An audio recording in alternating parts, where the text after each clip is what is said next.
In the Putin interview with Tucker Carlson, Putin makes the case for the fact that the war, the war where he's bombing hospitals and schools and transportation areas and apartment buildings and ports, was started by the Ukraine, and Russia's just defending itself. He actually said that. And we're going to tell you what Tucker's response was.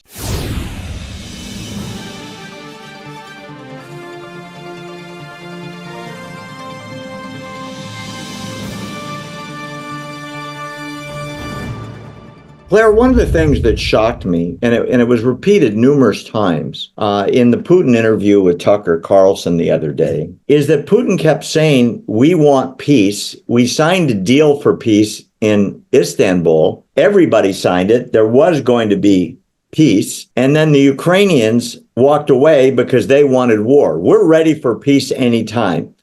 What the heck is he talking about? Well, once again, he's pushing a line of narrative that he hopes the more gullible and least informed of the viewers of the interview might fall for. Yes, there were discussions early on in the war after Russia invaded Ukraine in a naked act of aggression. But the demands from the Russian side were that Ukraine would agree to Russia holding on to, annexing those territories. We talked about the Donbass. At that time, Russia had seized. And of course, Ukraine's not going to accede to terms like that in any kind of an agreement. This is their sovereign territory. This is their homeland. This is their nation. They're not going to agree to just give it up in return for, temporary peace that probably wouldn't be kept anyway? Well, that's what happened in Istanbul.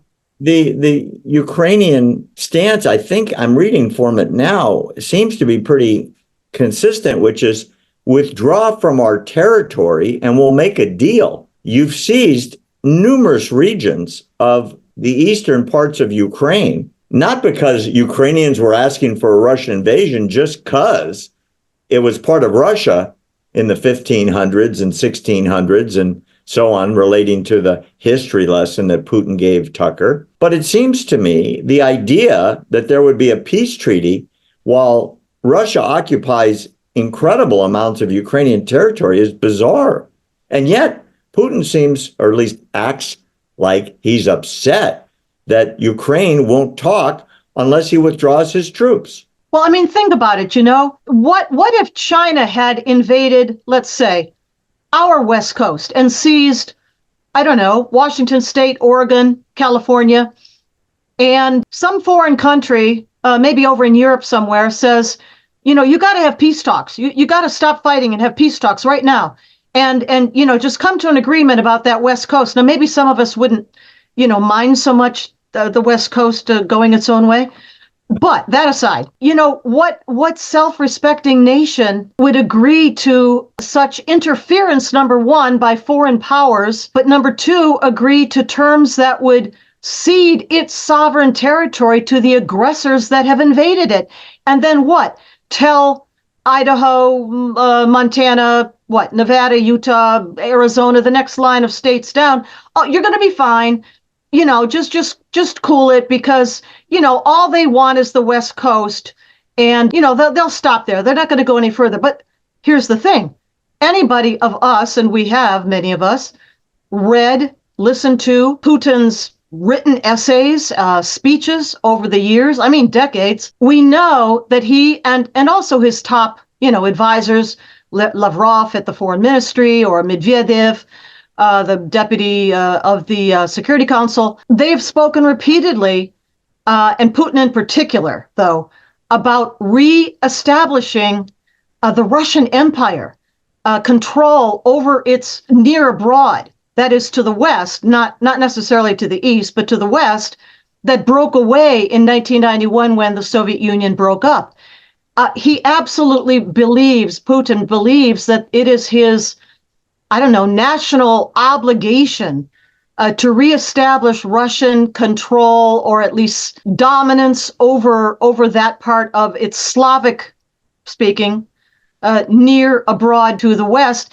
And seeing these nations from the Baltics on down, Slovakia, Hungary, Poland, Romania, Bulgaria, seeing them all, and especially Ukraine, begin to look westward for their inspiration, for where they want to go.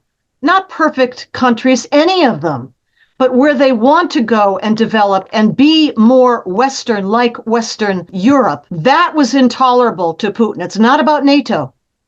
It's not about long dead Nazis from 75 years ago. It's about these countries looking to the West. One more thing on this topic. Putin has said dozens of times, and I think he said it half a dozen times in the Tucker interview, about he has this mission to denazify the Ukraine, as if that's his responsibility, to go into a sovereign country and root out people that think Hitler was great. It was really curious yesterday. Ukraine captured a number of Russian soldiers. They put one of them on television who's covered in swastika tattoos. Russian soldier. So the idea that Putin's soldiers are good guys, and the Ukraine are descendants of the Nazi Party from Germany, and they're sympathizers in the Ukraine in the early and mid 40s, is completely disingenuous. And I don't think anybody believes it. Well, here's the thing. Putin is another president up for re-election this year, 2024. And there may be a contingent of his own population in Russia, which this kind of an argument narrative might resonate.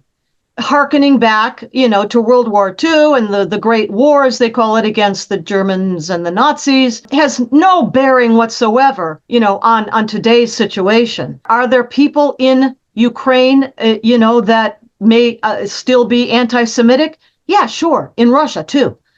But the point is that argument, I think, is aimed at the Russian population for loyalty to the ongoing military operation, but also to a foreign audience that would be gullible enough to swallow it.